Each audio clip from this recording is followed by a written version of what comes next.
In this lecture, we're going to examine local and world space. All animations that are created in Unity happen in their local coordinate system. So if we look back at our sphere that we created before, it is its own parent. So there is no other object that it is attached to. So everything that is done to it animation-wise happens in the world space. But as far as the sphere is concerned, it's also the sphere's local space. Now I'm going to demonstrate this by adding a cube and using the same animations that we put on the sphere onto this cube. So this sphere, currently, when we run our game, it's bouncing and changing color.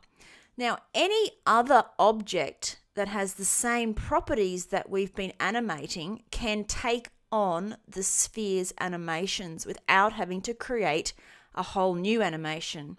So let's say that we have a cube. I'm going to create one, 3D object cube. So here's our cube and it's positioned at that point because that's where Unity created it. And I'm not too concerned about where it's going to be because Unity, when it takes on the animations from the sphere, will use those coordinates from the keyframes. When we created the animation for the sphere, in the project scene, you would have noticed that a icon called sphere appeared with these little boxes and a play icon on it. And we also got another icon with a big play button on it. This was our bounce animation that we created. And that bounce lives inside what's called an animator. And we'll look at animators in more depth a little later. But for now, what we're going to do with the sphere animator is put it on the cube. With the sphere selected in the inspector, you can see the animator is attached here as a component, and there's the sphere there. And if you select that, you'll see that it links back to this sphere here. Now, it's called sphere, but that's can be anything at all. You can name it my sphere controller or squash and stretch controller. It doesn't matter. It doesn't make it automatically part of the sphere. Select the cube and let's add this sphere animation onto it. So we drag and drop the sphere from the project, and you can put it down here in the inspector, or you can actually drag and drop it onto the object in the hierarchy. It's a little more accurate and you've got less chance of putting it onto the wrong object if you do drop it into the inspector window. So now you can see the cube's selected and it has an animator attached to the sphere one. What's going to happen when we run this? So let's have a look. We press play. Obviously the sphere looks like it has disappeared and the cube is now in its place. But what's happened, if we can have a look at the scene view at the same time, and I select the sphere in the hierarchy, is that the sphere is inside of the cube because they've both got exactly the same animations, and those animations are to put the object at a certain location at time 0 with a certain scale and to move it down and back up again in 2 seconds. So the exact same squash and stretch, the curves, all the keyframes that we put on the sphere are now on the cube, which puts the cube at exactly the same location as the sphere. And as the sphere was a unit size sphere of size 1, the cube is also size 1, and that's why you can't see the sphere because it is totally inside of that cube. What if we wanted to move the cube somewhere else but still have it squashing and stretching? Well, if I stop playing and I move this cube and we just move it somewhere else in our scene and press play, the cube automatically snaps back to where the sphere was because all of the position points that we created in the animation for position and scale are set back to the cube, which will snap it back to those exact coordinates for it. So if you want to create an animated object and then reuse the animations, you need to parent the object onto something. So let's just grab our cube and create another cube, and instead of making it a parent of the one with the animator, so this is the one with the animator, and I'm going to attach it to this other cube, and I'm going to call that the P cube so that we know that it's the parent cube, and attach this cube to it. So this is the one with the animation of the sphere, and this one has no animation on it at all. And they're currently in exactly the same location, so that's why you can't see any difference. If I move this parent cube over here and then we press play, the parent cube isn't affected at all by the animation, but the cube that has the sphere animation on it has now moved away from the sphere. So it's no longer using the absolute coordinates that the sphere was working on. What it's doing is it's using the sphere's coordinates that are in the animation, but it's offset by the position of its parent.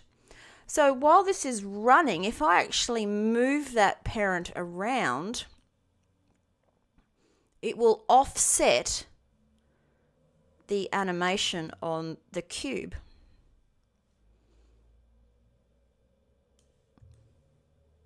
So if you want to create an animation that can be used over and over again and is not in the world space coordinates, you need to actually give it a parent object that can act as an offset or a place marker, and then animate your object relatively to the parent, and that will allow it to be moved around. Let's work on a quick example to demonstrate how this works.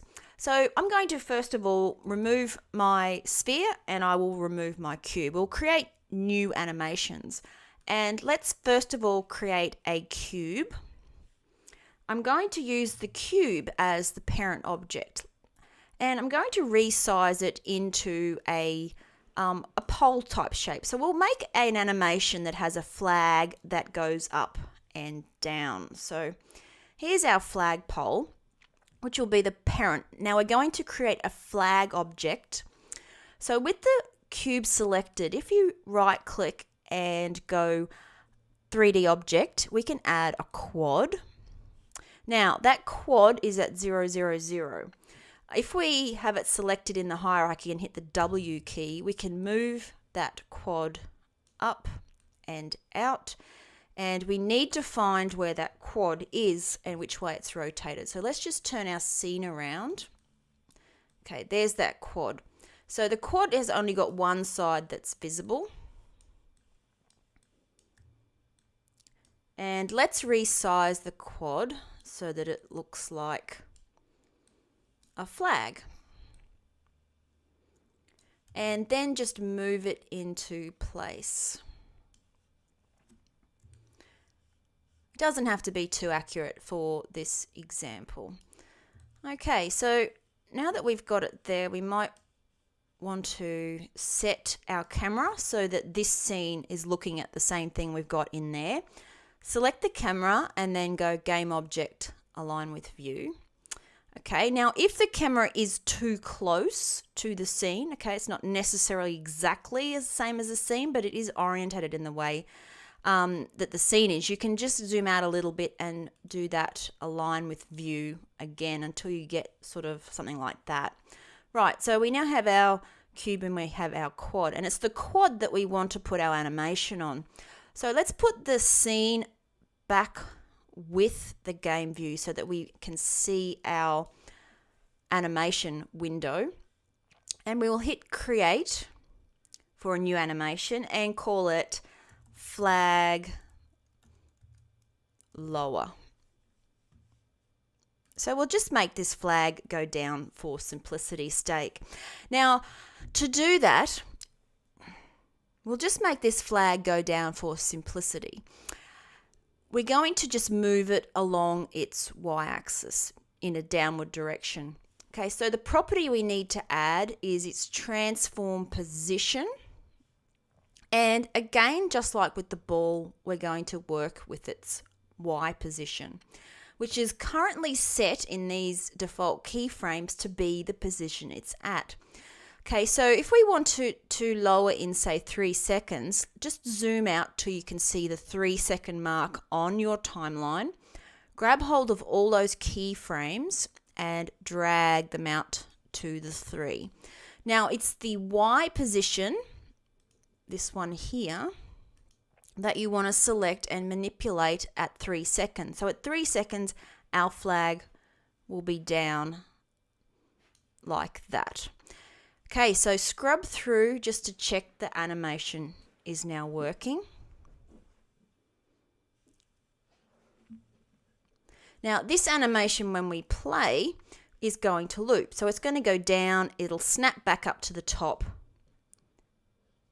and go down again. Now, that's okay for now. Remember I said in the previous lecture that our animations automatically loop, and we'll fix that in a moment.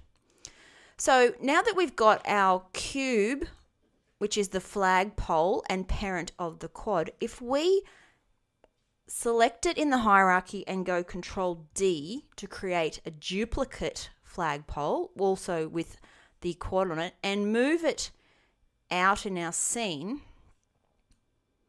and press play, then our animation of our flags will happen at the local coordinates, so local to their parent object. And we now have 2 flags.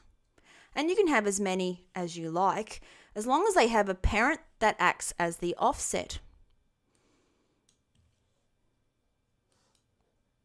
All right, so the looping issue with the flags we will address in the following lecture as we start to talk about the actual animator component, which are these ones that have been created automatically for us.